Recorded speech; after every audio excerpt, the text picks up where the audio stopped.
Ambassador, thank you for being here. We appreciate it. I appreciate your service to your country. I also thank, soldiers all around the globe for their service to their country, and especially for those that were involved in this incident.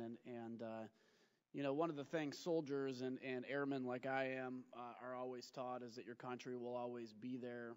As I've said earlier, that your country will move heaven and earth to ensure that you'll be protected, to ensure that if you find yourself under attack, they'll come and get you. I heard a colleague earlier mention that, we need answers. This isn't about exploiting this for political gain, somehow implying that, our side of the aisle is just interested in embarrassing the administration and just gaining in politics here.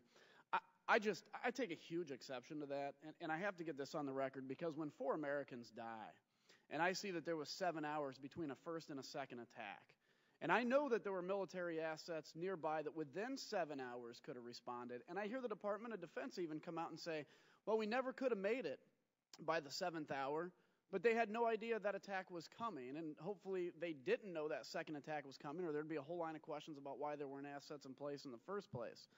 But when I hear that, it really bothers me, because my belief as an airman, as a pilot myself, and as just a member of the military, is that when people die and when there's not a serious military response, I would hope that if I was in that situation, the House Foreign Affairs committees would keep having hearings for a year or two until they found out what really happened.